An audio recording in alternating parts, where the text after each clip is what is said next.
नमस्ते दोस्तों, हम आरपीएससी सेकेंड ग्रेड 2025 का जीके का पेपर सॉल्व कर रहे थे जो 2025 में हुआ था। चलिए स्टार्ट करते हैं 82 क्वेश्चन से। Children who are doing poorly in their school often criticize their teachers for it. This adjustment mechanism is called. इसको हम क्या कहते हैं? इसे हम प्रोजेक्शन कहते हैं। Rohan is reading the latest comic book of Bahubali because he cannot wait to see what happens to Bahubali and his family. This is the best example of. This is the best example of intrinsic motivation, यानी केवल आंतरिक अभिप्रेरणा की. In which of the following stage the rate of physical development is slowest?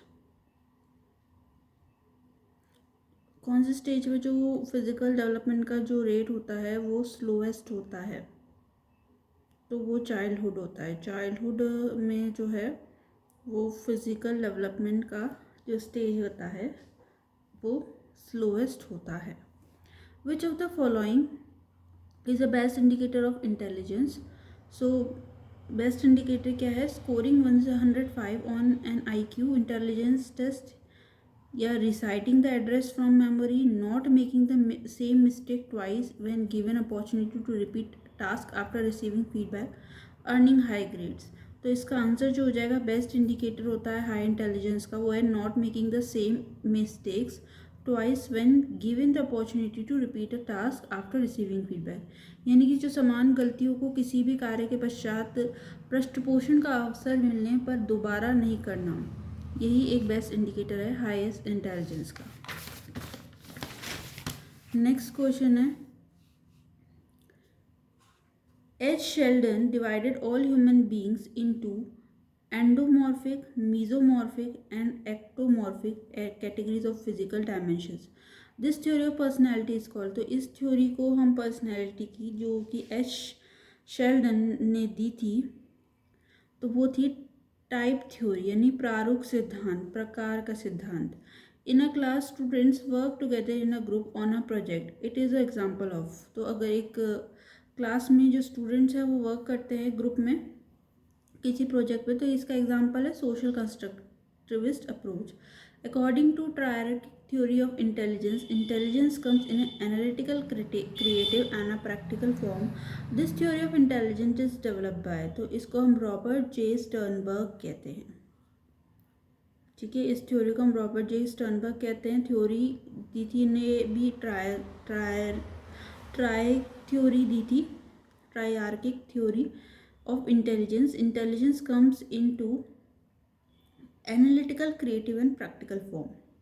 यानी कि जो भी बुद्धि है वो आपकी बुद्धि का सिद्धांत जो है वो बुद्धि विश्लेषण, सर्जनशील और व्यावहारिक रूप के अंतर्गत आता है। Respect and prestige work as a motivation for the individual. These motives are related to which of the following category? सम्मान और प्रतिष्ठा व्यक्ति के लिए अभिप्रेरणा की तरह कार्य करता है। ये प्रेरक निम्नांकित में से किस श्रेणी से संबंधित है? तो ये सोशल से है। Educational implication of educational psychology for teacher is that understanding the children और स्टूडेंट्स, यही मेन एजुकेशनल इम्प्लीकेशन है। अप्लाइंग रूल्स ऑफ साइंस, ये गलत है। सॉल्व स्कूल प्रॉब्लम, ये भी गलत होगा इसमें। करेक्ट हिज और हर मिसकंसेप्शन। ठीक है, और ये वाला जो क्वेश्चन है इसके अंदर सोशल आपका आंसर है। नेक्स्ट क्वेश्चन है, which of the following task is not related to Torrance test of creativity measurement? तो Torrance test of creativity measurement जो है वो उनसे कौन सा रिलेटेड नहीं है? तो हम पढ़ लेते हैं एक बार। Unusual use of common objects, ये है इससे रिलेटेड। पिक्चर कंस्ट्रक्शन भी है, और आस्क और गेस भी होता है। लेकिन क्रिएटिविटी मेजरमेंट के लिए मेमोराइज और लॉन्ग पोएम ये नहीं होगा।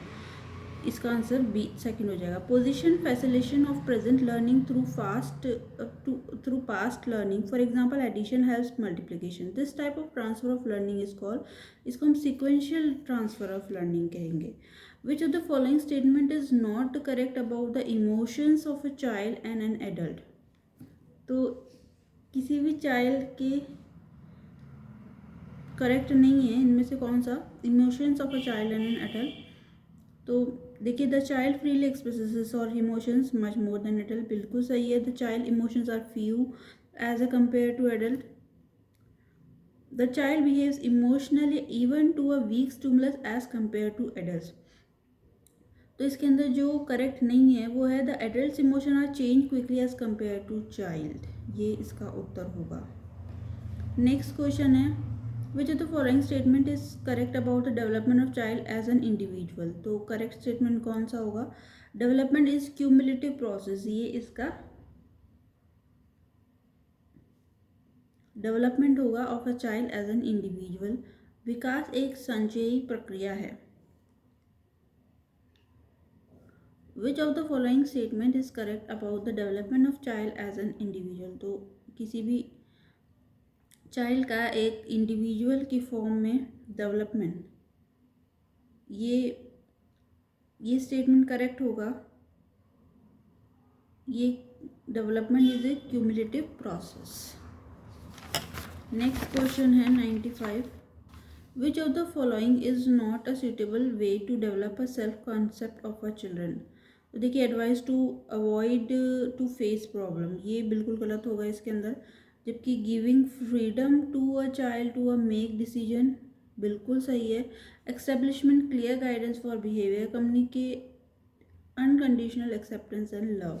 तो इसमें ए आंसर गलत होगा, that is advice to avoid to face problems. Which of the following statement is not related to a nature of educational psychology. इनमें से कौन सा स्टेटमेंट जो है वो रिलेटेड नहीं है एजुकेशन साइकोलॉजी के नेचर पे। तो इसमें it is a normative science, ये इसके अंदर इससे रिलेटेड नहीं है। जबकि it is a social science, it is a positive science, education psychology, behavioural science, ये तीनों ही सही है। तो इसका आंसर 4th हो जाएगा। The technique by which we can study an individual personally by observing his or her style of life, behavior, manner, thoughts and feelings is called, इसको हम क्या कहते हैं? केस हिस्ट्री कहते हैं, इसको हम व्यक्तित्व अध्ययन कहते हैं। ठीक है, व्यक्तित्व का अध्ययन कहते हैं। विच ऑफ द फॉलोइंग की process is not included in a social cognitive theory observational learning of Bandura. तो बंडूरा की जो सोशल कॉग्निटिव थ्योरी है उससे रिलेटेड कौन सा नहीं है? तो देखिए उससे जो रिलेटेड है वो है अटेंशनल है, रिटेंशनल है, मोटिवेशनल, लेकिन एक्सपीरियंशियल उससे रिलेटेड नहीं है। नेक्स्ट है Cattell's culture free test of intelligence is a type of. तो ये एक तरह का नॉन वर्बल टेस्ट है, this is a non verbal test. इसमें हमें मैचिंग करना है लास्ट क्वेश्चन में, और आज हम ये कंप्लीट कर चुके हैं पूरा सॉल्यूशन, कंप्लीट सॉल्यूशन। तो इसमें देखिए जो साइको एनालिसिस है वो क्या होगा, वो एक सिगमंड फ्रॉड ने दिया था। ठीक है, बिहेवियरिज्म जो है वो आपका CL हॉल ने दिया था, और गेस्टाल्ट जो है वो आपका मैक्सिमम वर्दियमर ने दिया था, और कंस्ट्रक्टिविज्म जो है आपका गेस्टाल्टिज्म जो है आपका वो सिगमंड फ्रॉड ने दिया था। गेस्टाल्टिज्म जो है आपका सिगमंड फ्रॉड ने दिया था। साइको एनालिसिस आपका जो है, वापस से कर देते हैं एक बार, साइको एनालिसिस जो है वो सिगमंड फ्रॉड ने दिया था। बिहेवियरिज्म जो है आपका वो CL हॉल ने दिया था। गेस्टाल्ट जो है आपका वो आपका मैक्स वर्दीमर ने दिया था, और जो कंस्ट्रक्टिविज्म है वो आपके वाइगोस्की ने दिया था। तो इस हिसाब से इसका आंसर 3rd इक्वल हो जाएगा। वापस देख लीजिए एक बार, साइको एनालिसिस जो है वो फ्रॉड ने दिया था, सिगमंड फ्रॉड ने। बिहेवियरिज्म CL हॉल ने, गेस्टाल्टिज्म वर्दीमर ने और मैक्स वर्दीमर ने, और कंस्ट्रक्टिविज्म जो है वाइगोस्की ने दिया था। इसी के साथ आपका पेपर कंप्लीट होता है।